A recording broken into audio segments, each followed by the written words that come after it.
This is episode 119 of Teacher Approved. You're listening to Teacher Approved, the podcast helping educators elevate what matters and simplify the rest. I'm Heidi. And I'm Emily. We're the creators behind Second Story Window, where we give research-based and teacher-approved strategies that make teaching less stressful and more effective. You can check out the show notes and resources from each episode at secondstorywindow.net. We're so glad you're tuning in today. Let's get to the show. Hey there! Thanks for joining us today. In today's episode, we're sharing 5 ways to tame a chatty class, and we have a teacher-approved tip for helping kids remind each other to stay on task. We start our episodes with a morning message, just like we used to do at morning meeting in our classrooms. This week's morning message is, what's one item in your classroom that always goes missing? Ooh, Emily, what's your missing item? Oh, it was definitely my water bottle because I would carry it with me someplace in the room and then forget where I set it at.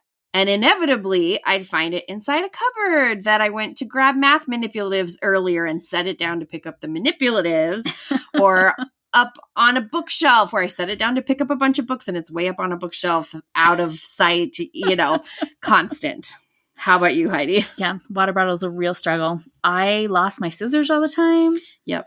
I would use them, set them down, and, never be able to find them again. So I finally just had to buy several pairs and stash them in different drawers in the classroom so I didn't have to carry them around the room and risk losing them.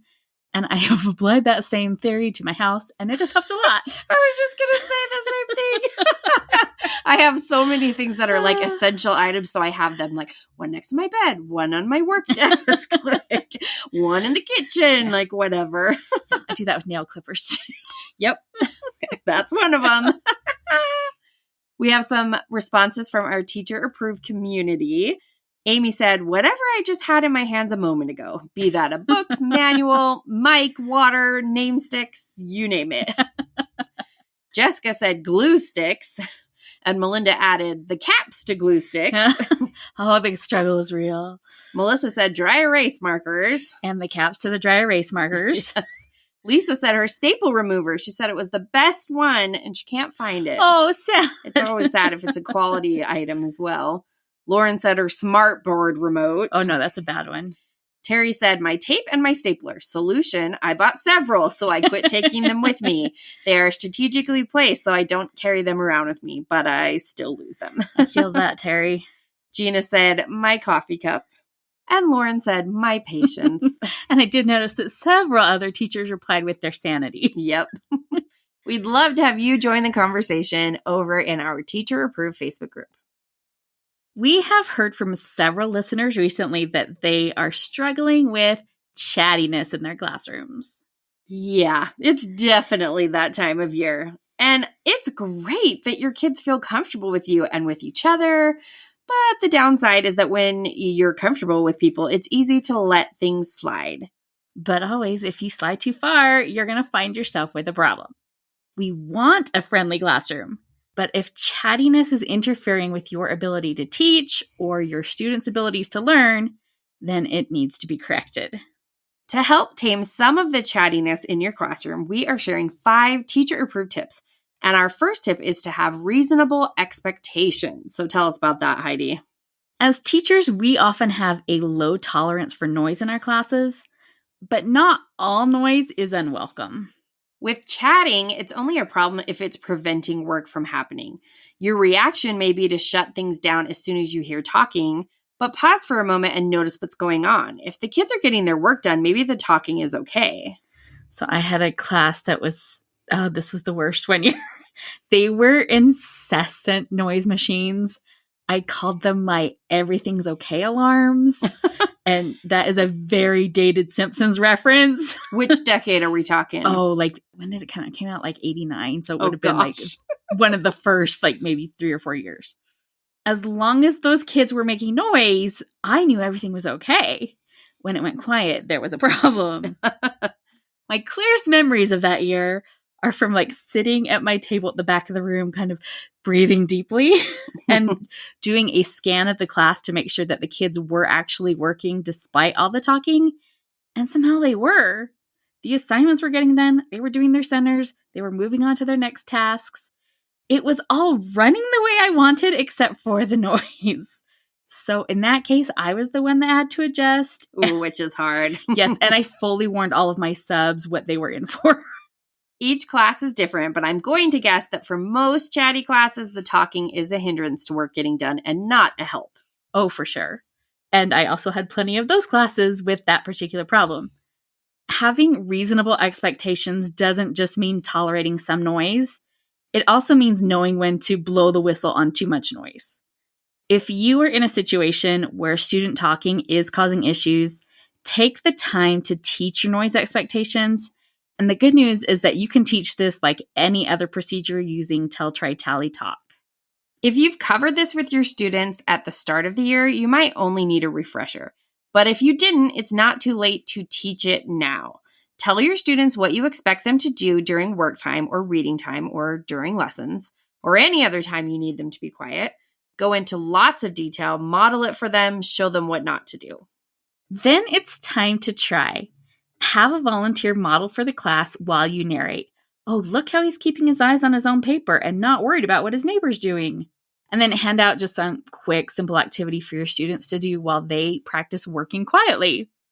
Afterward, lead a class discussion about what went well and talk about what they will do going forward. The nice thing about a procedure like work quietly is that it has way fewer steps to teach than, lunchtime or packing up at the end of the day. Yeah. Just a few minutes of discussion will go a long way. And if you want to make this even easier, we have editable Tell, Try, Tally, Talk slide decks that you can use to teach your class any procedure. And we'll link to those in the show notes. All right, our second tip for dealing with a chatty class is to build student stamina for silence. And that was more of a tongue twister than I anticipated. Not talking takes a lot of self-control, and sometimes kids just need to practice those working quietly muscles.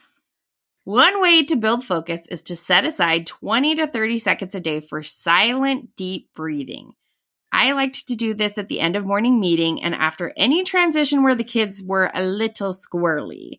You can also try adding guided meditation or yoga into your day. The Headspace app gives free subscriptions to teachers, so that might be worth a try. You can also give your class a focus challenge. I used to have my students focus on a circle on the board while I timed them. They could blink, but as soon as someone looked away, I would stop the timer, and then I recorded that time. And that became the time to beat the next day that we did it. As my students improved, I made the focal point smaller, or I tried to distract them. I just tried to keep it fun. And if you keep it fun, practice feels like a game. There's a Montessori practice called Making Silence that also works well as a class challenge. If you stop and really listen, there are noises around us all the time. If we want silence, we have to work together to create it. So making silence becomes a class challenge. Emily and I used to do this with our preschoolers, and I know I used it with my second graders. Older kids maybe aren't going to buy into this challenge, but it might be worth a try. I like to have my students make silence when we were transitioning from the rug to our desks. I would whisper the name of one student at a time. So yeah, I know it's not totally silent. But their job was to get back to their seats as silently as possible. So it makes them really think, how do you have to get up off the floor if you're going to do it completely silently? How do you have to carry a paper so it's not going to rustle? How can you pull out your chair without it scraping on the floor? I like making silence because it really does make students aware of how much noise we're putting out all the time. Plus, because everyone is working together, it shows that our connection with each other doesn't require constant talking. It's okay to be still together. So our first two tips for combating a chatty class are to have reasonable expectations for our class's noise level and help students build their silent stamina. Emily, what is our third tip for our chatty classes? Make it easy for students to do the right thing. We can do a lot to tip the scales in our favor when it comes to students making the kinds of choices we want them to make. And with chattiness, we make it easier for them to do the right thing by making it harder for them to start chatting in the first place. Perhaps the key fundamental of classroom management is that proximity to the teacher is the greatest deterrent to off-task behavior. The closer the kids are to you, the better they're going to be. So you have to do what you can to be everywhere at one time. Yeah, if only that were possible. You could prevent so many problems. But since you can't actually be everywhere all at once, do what you can to be everywhere every once in a while. You got to work the crowd. If your lesson permits it, walk around while teaching. Walk around while the students are working. The chatting is going to drop dramatically. Of course, the downside to walking around during student work time is that you are missing out on teacher work time. So unless your class's talking is verging on out of control, you probably aren't able to walk around monitoring them the whole time, and that's where your seating chart comes in. You can make it easier for your students to do the right thing by strategically arranging their seating. Strategic seating refers to both the arrangement of the furniture and the arrangement of the students. So go back to episode 97 for all the details on how to get the biggest boost out of your seating plans. And also check out our editable digital seating chart tool that will walk you through how to arrange your students so that your seating chart makes your job easier instead of harder. So many teachers have let us know that this tool has been so helpful for them. I really like this feedback that said, "This was just what I needed. Struggling to find the best seating arrangement, I would change my students from rows to groups to twos, never finding the best plan. Being able to categorize students based on need gave me the visualization I needed to create an arrangement that would allow my students to do their best learning." That's exactly what we want to have happen with a seating chart. If you're interested in this tool, you can find a link to our seating chart tool in our show notes. When it comes to making it easy for students to do the right thing, don't underestimate the power of your attention signal. If you're using it right, this can be a great tool in helping keep everyone on track. Back in episode 98, we talk all about attention signals and how to really maximize their impact. So definitely go back for a refresher on that. Hey there, teacher friend. Do you have a question or concern that could use a teacher-proof solution? We'd love to help you out by answering your question here on the podcast. You can submit your questions to hello@secondstorywindow.net and put podcast question in your subject line. We can't wait to hear what's on your mind. Now, our fourth tip for managing a chatty class is to plan times when it's okay for your students to talk. Obviously, kids need some times when it's okay to talk. You can help get some of that chatty energy out by giving them times when they are expected to talk. Try adding more turn and talk to a neighbor opportunities in your lessons and offering more group work times. The tricky part with this, however, is making sure the talking stays productive.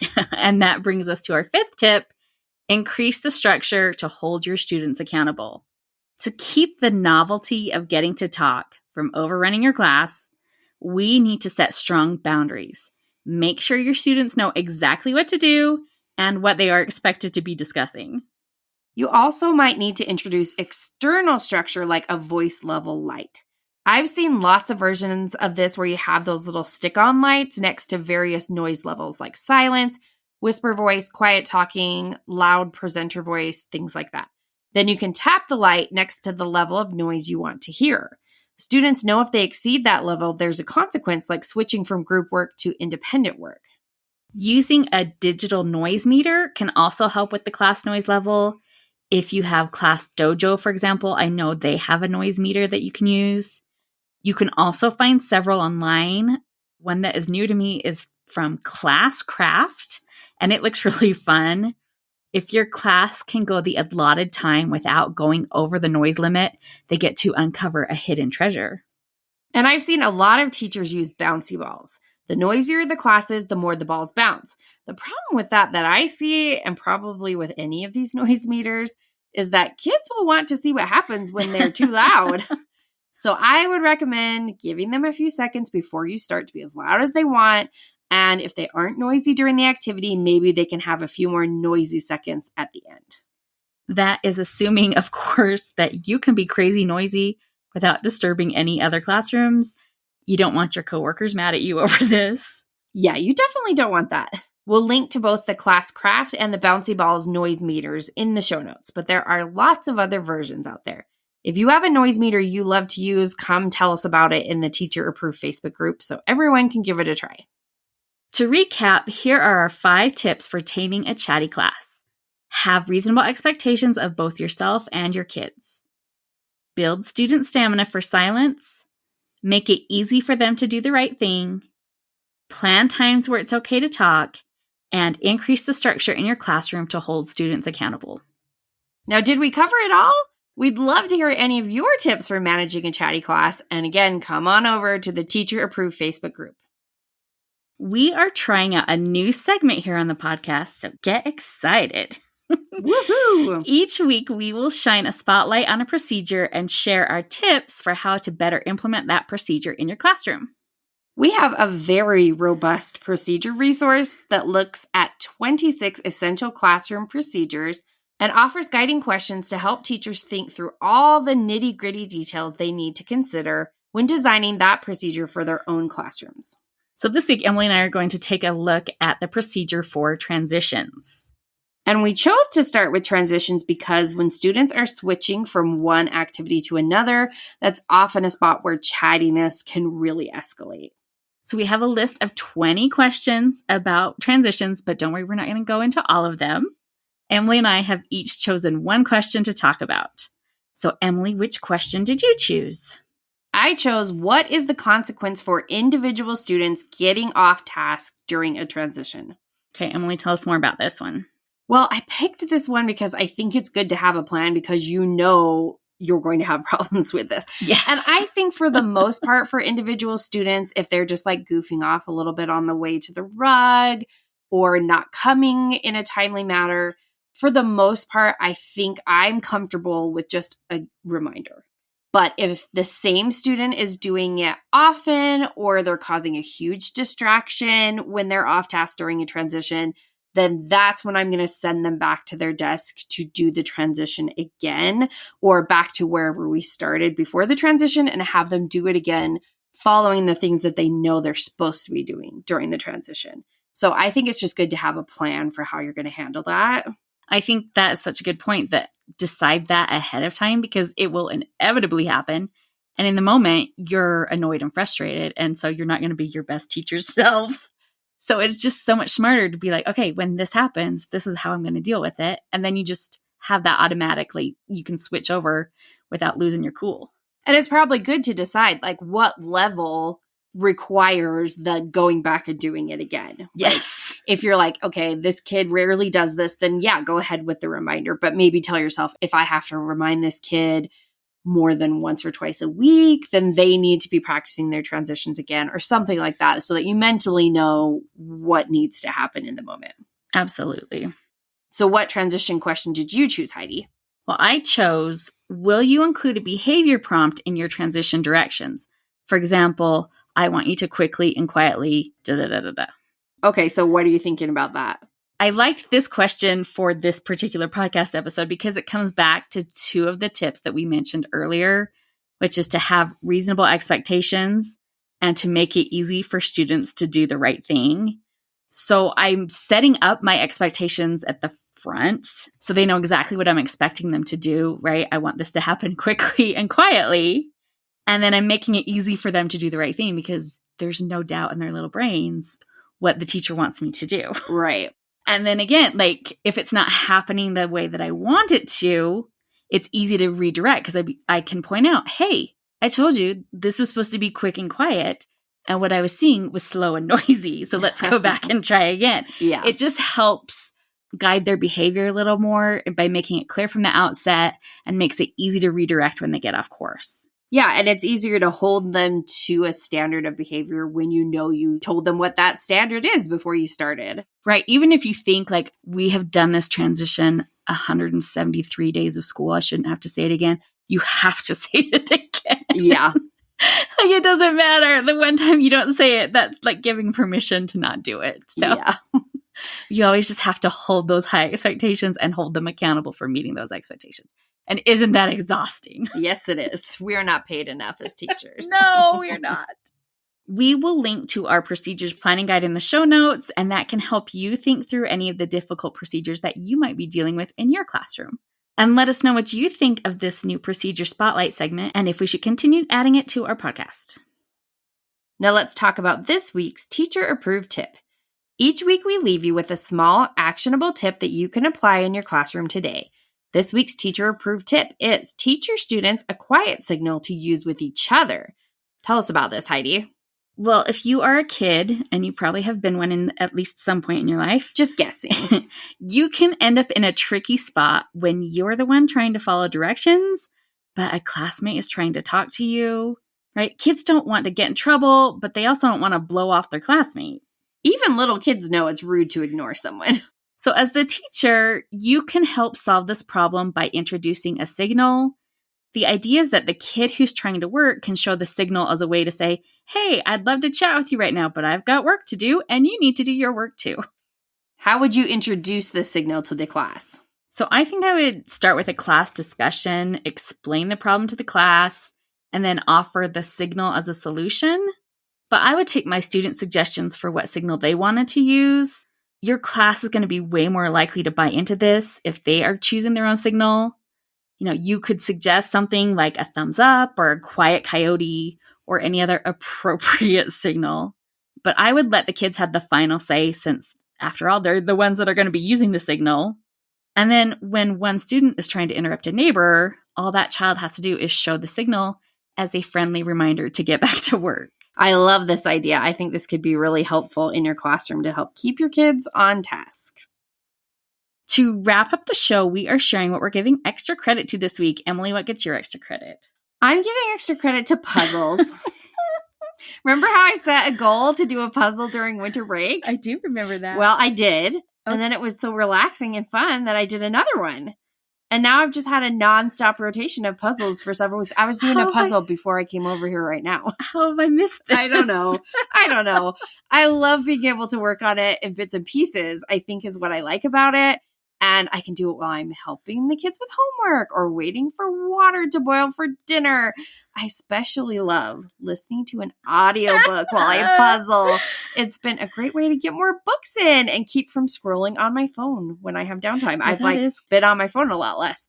And the kids will often come by and decide to work on it with me for a little while too, which I love because it's great chatting time. Although I did put my foot down recently when nobody wanted to help with a very hard puzzle, but they all showed up in the last 50 pieces and wanted to do the satisfying part. It was very Chicken Little. I was like, if you want the joy of finishing the puzzle at the end, you have to help with the hard work before. Anyways, I'm a puzzle person now, so send me links to your favorite puzzles. How many pieces are we talking here? Usually 500 is where I prefer because I don't like it to be so hard. But the one I started today is 1,000. I'm already regretting it, so we'll see how it goes. Maybe once I get into it, the border is particularly hard. So, well, good luck. Yeah, thanks. What are you giving extra credit to? Well, I'm giving extra credit to a book called The 7-Year Slip by Ashley Poston. What do we think? Poston or Poston? I don't know. Well, Ashley, wherever you are out there, your name is tricky. It was just such a delightful and clever story. I don't want to say too much because I think part of the fun is kind of uncovering the plot as you read. But it is the story of Clementine, who happens to have an apartment that occasionally slips 7 years into the past and what's a girl to do. So the romance was absolutely perfect. It kept me guessing the whole time. It was so sweet and cute. Loved all of it. And I'm almost done with it because after you posted it on Instagram the other day, I grabbed the audiobook and I've been listening to it while I puzzle and drive. I get a lot of my audiobooks in when I'm driving the kids. Well, I'm around, glad you're putting audiobooks with driving, not puzzling with driving. That would be wild. That's it for today's episode. Try out our 5 tips for managing a chatty class. And don't forget our teacher-approved tip to give students a quiet signal they can use with their classmates. We hope you enjoyed this episode of Teacher Approved. I'm Heidi. And I'm Emily. Thank you for listening. Be sure to follow or subscribe in your podcast app so that you never miss an episode. You can connect with us and other teachers in the Teacher Approved Facebook group. We'll see you here next week. Bye for now. Bye.